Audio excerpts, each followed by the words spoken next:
할렐루야. 11월 29일 수요일입니다. 오늘도 정시 매일 예배 함께하는 성도 여러분 사랑하고 축복합니다. 함께 사도신경으로 우리의 신앙을 고백하면서 오늘의 예배 시작합니다. 전능하사 천지를 만드신 하나님 아버지를 내가 믿사오며 그 외아들 우리 주 예수 그리스도를 믿사오니 이는 성령으로 잉태하사 동정녀 마리아에게 낳으시고 본디오 빌라도에게 고난을 받으사 십자가에 못 박혀 죽으시고 장사한 지 사흘 만에 죽은 자 가운데서 다시 살아나시며 하늘에 오르사 전능하신 하나님 우편에 앉아 계시다가 저리로서 산자와 죽은 자를 심판하러 오시리라. 성령을 믿사오며 거룩한 공회와 성도가 서로 교통하는 것과 죄를 사하여 주시는 것과 몸이 다시 사는 것과 영원히 사는 것을 믿사옵나이다. 아멘. 함께 찬송하겠습니다. 264장 정결하게 하는 셈이 함께 찬송합니다.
오늘 주시는 하나님의 말씀은 스바냐서 3장 1절에서 8절까지의 말씀입니다. 제가 받들어 읽습니다. 패역하고 더러운 곳 포악한 그 성읍이 화 있을진저 그가 명령을 듣지 아니하며 교훈을 받지 아니하며 여호와를 의뢰하지 아니하며 자기 하나님에게 가까이 나아가지 아니하였도다. 그 가운데 방백들은 부르짖는 사자요 그의 재판장들은 이튿날까지 남겨두는 것이 없는 저녁 일이요 그의 선지자들은 경솔하고 간사한 사람들이요 그의 제사장들은 성소를 더럽히고 율법을 범하였도다. 그 가운데에 계시는 여호와는 의로우사 불의를 행하지 아니하시고 아침마다 빠짐없이 자기의 공의를 비추시거늘 불의한 자는 수치를 알지 못하는도다. 내가 여러 나라를 끊어버렸으므로 그들의 망대가 파괴되었고 내가 그들의 거리를 비게 하여 지나는 자가 없게 하였으므로 그들의 모든 성읍이 황폐하며 사람이 없으며 거주할 자가 없게 되었느니라. 내가 이르기를 너는 오직 나를 경외하고 교훈을 받으라. 그리하면 내가 형벌을 내리기로 정하여기는 하였지만 너의 거처가 끊어지지 아니하리라 하였으나 그들이 부지런히 그들의 모든 행위를 더럽게 하였느니라. 나 여호와가 말하노라. 그러므로 내가 일어나 벌할 날까지 너희는 나를 기다리라. 내가 뜻을 정하고 나의 분노와 모든 진노를 쏟으려고 여러 나라를 소집하며 왕국들을 모으리라. 온 땅이 나의 질투의 불에 소멸되리라. 이는 하나님의 말씀입니다. 아멘. 할렐루야. 주님의 은혜와 사랑과 축복이 오늘도 함께 예배하는 여러분 가운데 가득하시길 주님의 이름으로 축원합니다. 여러분, 이 세상 많은 성읍 중에서 가장 하나님께로부터 축복을 받고 영광을 얻은 성읍이 어디일까? 그렇죠. 누구나 다 예루살렘 이렇게 말하게 될 것입니다. 본래는 무엇입니까? 가나안 족속 중에 하나인 여부스족의 성읍이었지요. 그곳에 고대로부터 왕이 있었던 것으로 보여집니다. 예루살렘 왕 이렇게 되어 있는 것으로 보아 고대로부터 왕국이 있던 그 왕국의 수도였던 곳이 아마도 예루살렘이 아니었는가 생각하는 거지요. 그런데 그곳이 하나님의 거룩한 성전이 세워지는 그런 곳으로 바뀌게 되었음을 보게 되는데, 우선은 하나님께서 아브라함으로 하여금 모리아산에 가서 제단을 쌓게 하시지요. 내가 너에게 지시할 땅으로 가라 이렇게 하셨어요. 하나님이 지시하신 곳이 어디냐? 제단을 쌓으라고 명하신 곳이 어디냐? 바로 모리아산인데, 그 모리아산이 예루살렘 언덕인 것을 보게 되는 거죠. 아브라함이 하나님께 여호와 이레의 제단을 쌓았던 곳이 바로 거기다라고 하는 얘기지요. 그런데 그런 그곳을 하나님께서 여부스족에게서 빼앗아 다윗에게 주셨고요, 다윗이 그 성을 다윗성이라 이제 하게 되었습니다. 그곳에 언약궤를 모셔오지요.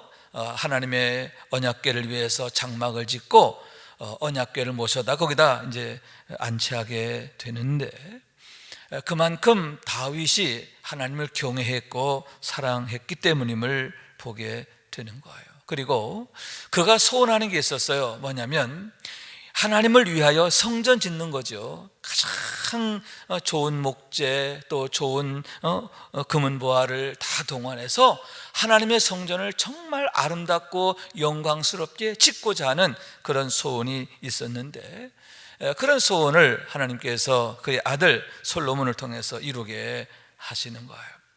여러분, 솔로몬이 성전 건축하고 하나님 앞에 봉헌을 하게 되지요. 그러고 나서 하나님 앞에 기도할 때 하나님이 그에게 이렇게 말씀하십니다. 열왕기상 9장 3절 말씀인데, 여호와께서 그에게 이르시되 내 기도와 내가 내 앞에서 간구한 바를 내가 들었은즉 나는 내가 건축할 이 성전을 거룩하게 구별하여 내 이름을 영원히 그곳에 두며 내 눈길과 마음이 항상 거기 있으리니. 아멘. 하나님께서 솔로몬이 건축한 그 성전을 거룩하게 구별하시겠다는 거예요. 그러면서 항상 내 이름이 거기 있을 것이다. 한 발 더 나가서 내 눈길과 마음이 항상 거기 있으리니. 아멘. 임마누엘의 현장이 되는 거죠. 하나님의 눈과 마음이 항상 향해 계시는 곳, 그게 바로 성전이 되는데, 그 성전이 예루살렘 가장 중심적인 곳에 세워지게 됐다라고 하는 거예요. 그래서 다윗성이 이제는 하나님의 거룩한 도성으로 바뀌어지는 놀라운 역사가 있게 되었던 거예요. 그래서 여러분, 장차 이제 하나님께서 새 예루살렘을 이 땅에 내려 보내시잖아요. 계시록 21장 2절 말씀인데, 또 내가 봄에 거룩한 성 예루살렘이 하나님께로부터 내려오니. 아멘. 자, 장차 성도들에게 주어질 최고의 축복과 영광, 그게 새 예루살렘이잖아요. 그런데 여러분, 하나님의 언약궤가 있고 하나님의 거룩한 성전이 있는 예루살렘이 바로 그런 장래의 영광을 미리 예표하는 그러한 장소가 되었음을 보게 된다라고 하는 거죠.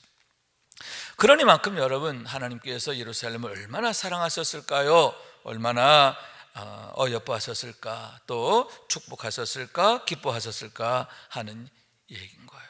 그런데 오늘 말씀에 보면 배역하고 더러운 곳 포악한 그 성읍이 화 있을진저 1절 말씀이죠. 여기서 그 성읍이란 예루살렘을 말하는 거예요. 예루살렘을 향해서 하나님이 뭐라고 하세요? 화 있을진저, 화 있을진저, 배역하고 더러운 곳 포악한 성읍, 이렇게 책망하셨음을 보게 되는 거죠. 이렇게 영광스러운, 하나님으로부터 축복을 받고 영광을 얻었던 성읍이 이제는 도리어 하나님의 진노의 대상이 되는, 하나님의 징벌의 대상이 되는 그러한 성읍으로 바뀌게 되었음을 보게 되는, 전락하게 됐다, 이렇게 말할 수가 있는 거죠. 여기서 패역하다는 말의 의미가 뭐냐? 이 말의 이 어원을 보면 타자가 아주 그냥 자기 몸을 막 부풀리는 그것을 나타내는 거예요. 여러분, 타조가 막 날개를 막 이렇게 펴고 자기 몸을 막 부풀리는 거예요. 뭐예요? 나 이렇게 세다, 나 이렇게 크다, 나 이렇게 대단해 하고 과시하는 거거든요. 그런데 예루살렘이 그런 도시가 됐다는 거예요. 하나님 앞에 교만하고 방자하기 이를 데 없는 그런 아주 그냥 정말 그릇된 모습으로, 패역한 모습으로 변절되었음을 보게 되는 거예요. 또한 더러운 곳, 죄와 허물로 더러운, 온갖 죄가 가득한 그런 성읍이 되었고요. 포악하다는 말이 뭐예요? 억압하다, 그런 뜻을 갖고 있는데, 학대한다. 여러분, 내 마음을 다하고 뜻을 다하고 힘을 다해 하나님을 사랑하고 내 이웃을 사랑하라, 이것이 바로 하나님의 계명의 핵심이잖아요. 그런데 여러분, 서로 사랑해야 하는데 어떻게 해요? 학대하고 박해하고, 정말 이루 말할 수 없는 그런 죄가 그 성읍에 가득하게 되었고, 그로 인해서 하나님이 너무너무 정말 탄식하시며 진노하심을 보게 되는 거예요. 그러면서 2절과 이제 2절, 3절, 4절에 그 성읍이 갖고 있는 문제, 첫째, 그가 명령을 듣지 아니하며 교훈을 받지 아니하며 여호와를 의뢰하지 아니하며 자기 하나님에게 가까이 나아가지 아니하였도다. 아니하며 못하는 게 아니에요. 안 한다는 거예요. 알고도 안 하는 거예요. 하나님의 명령을 들어야 하는 걸 알아요. 그러면서도 안 하는 거예요.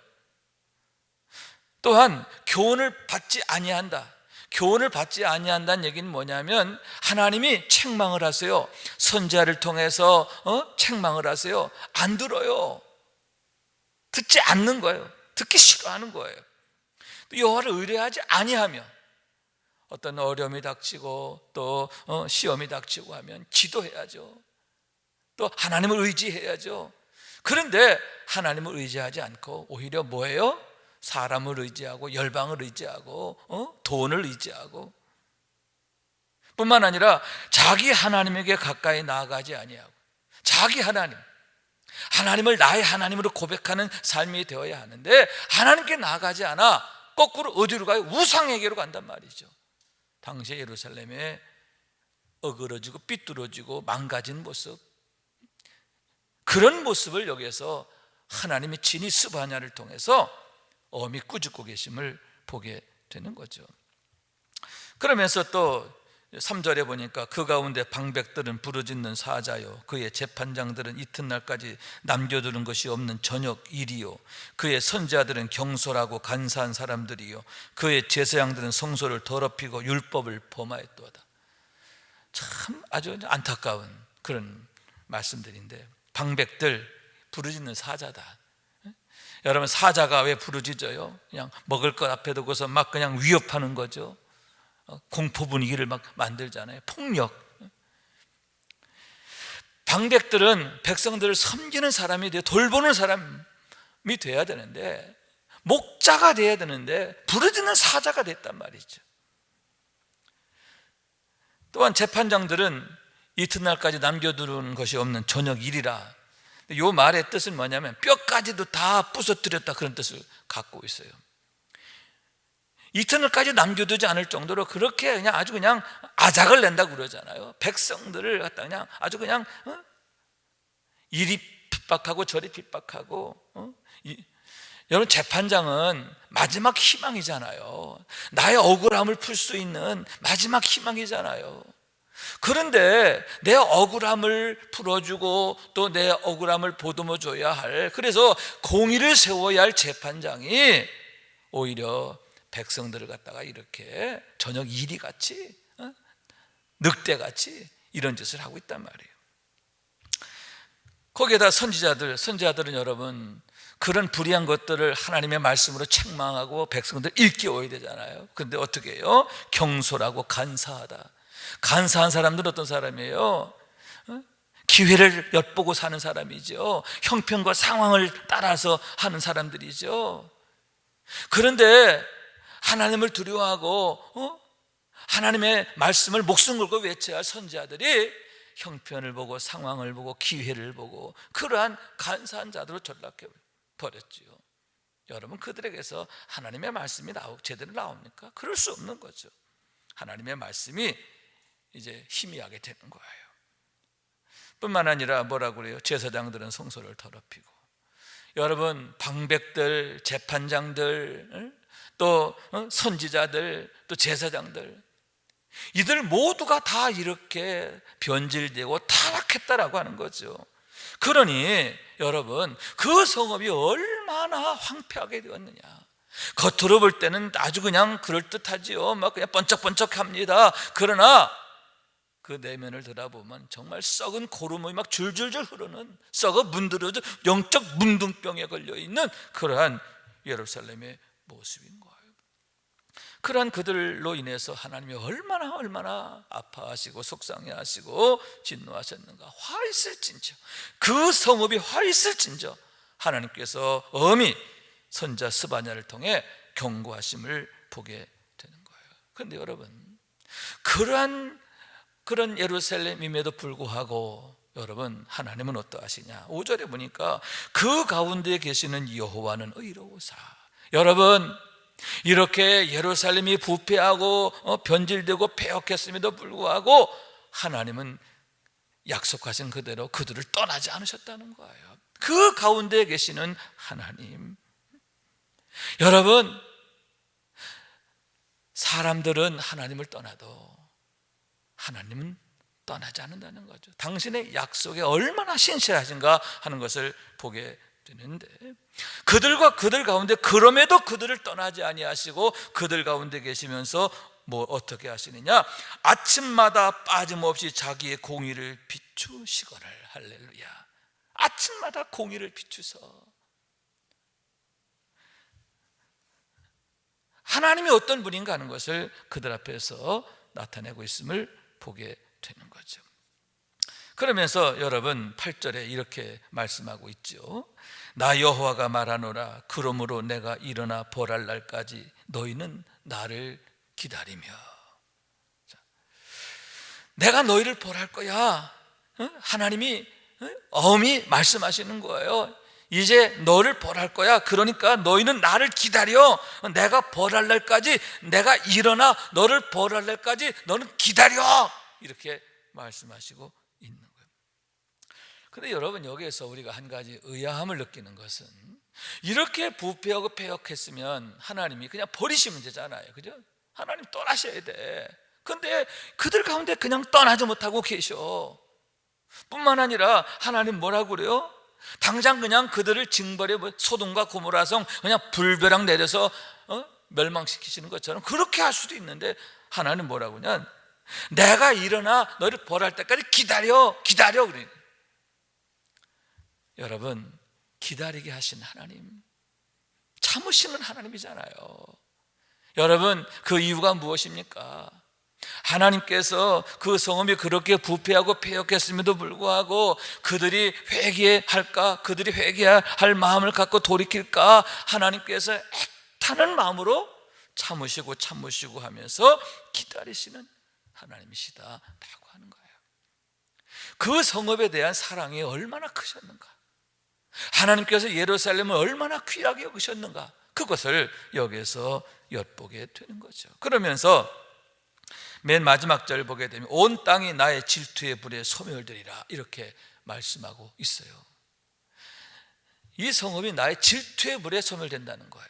그런데 여러분, 하나님이 당신 스스로에 대해서 질투하시는 하나님이신 것을 나타내는 거예요.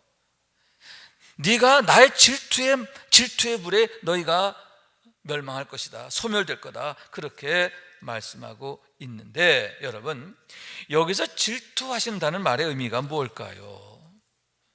하나님이 스스로 질투하신다, 이렇게 말씀하고 있는데, 우선 여러분, 질투하실 정도로 그렇게 그들을 사랑하신다는 거예요. 또한 여러분, 하나님께서는 오직 당신 외에 다른 그 누구와 사랑을 나눌 수가 없음을 말하는 거예요. 하나님이 원하시는 건 뭐냐면 전적인 믿음이라는 거예요. 하나님을 향한 전적인 마음이라는 거예요. 세상도 사랑하고 나도 사랑하고, 그거 아니에요. 재물도 사랑하고 나도 사랑하고, 우상도 섬기고 나도 섬기고, 하나님은 그거 아니라는 거예요. 전적으로 나만을 경외해야 된다. 오직 하나님만이 우리가 경외하고 섬기고 또 늘 받들어야 할 그런 분이시다.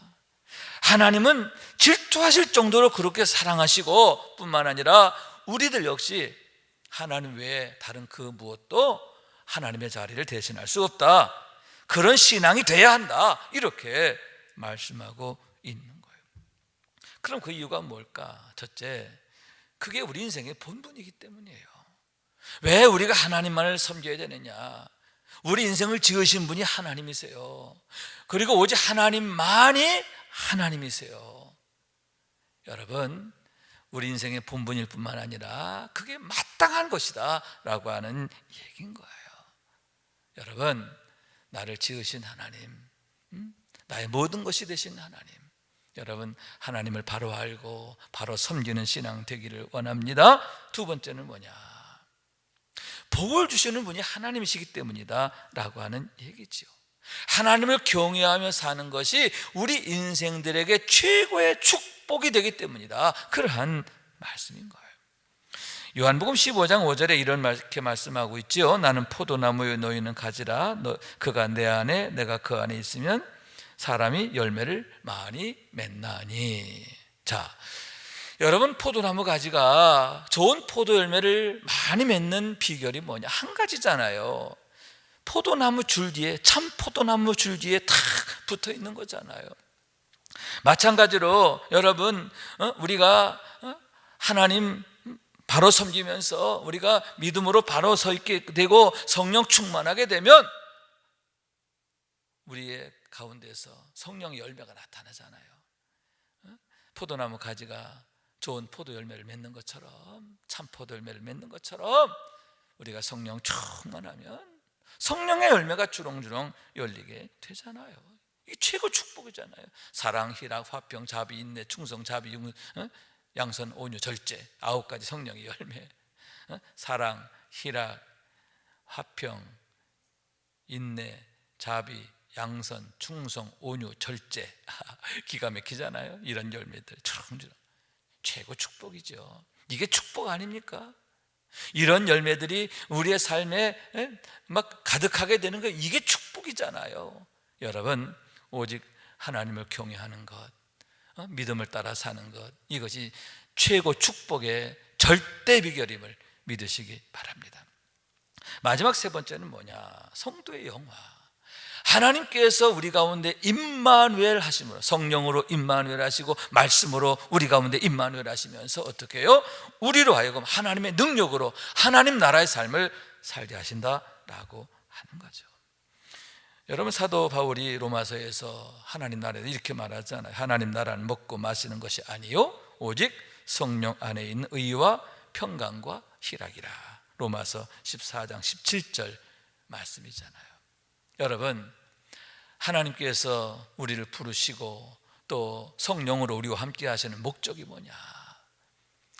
우리로 하여금 하나님 나라의 삶을 살게 하시기 위함인데, 성령 안에 있는 의와 평강과 희락이라. 할렐루야.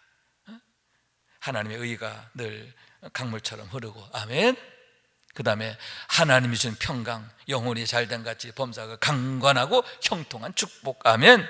뿐만 아니라 항상 기뻐하라. 희락, 기쁨, 하나님으로 인한 기쁨, 할렐루야.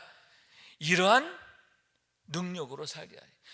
이와 같은 하나님 나라의 삶을 날마다 이 세상 가운데서 능력으로 살게 하시려고 이렇게 우리를 구원하셨고, 우리를 자녀 삼아 주셨고, 또 우리에게 성령을 보내주셨다라고 하는 거예요. 여러분, 이러한 은혜를 주시기를 원하세요. 그래 질투하시는 하나님이 되신 거예요. 여러분, 우리가 이렇게 책망받는 예루살렘이 아니라 여러분, 회복하는 예루살렘이 돼야 돼. 아멘.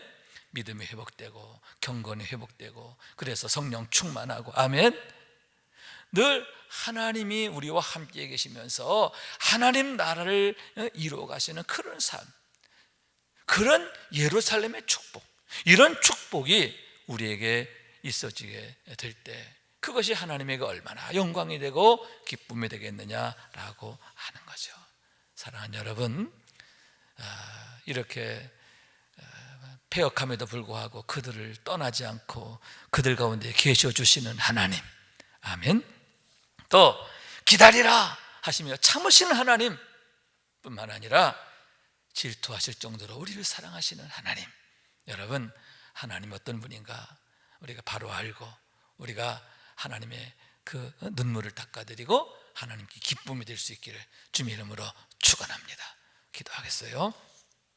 자비하신 하나님, 감사합니다. 오늘도 함께 예배하게 하시고 귀한 말씀을 통해 하나님의 심정이 어떠하신지, 하나님의 사랑이 얼마나 크신지, 또 참된 축복과 영광이 무엇인지 다시 한번 깨닫게 해주셔서 감사합니다.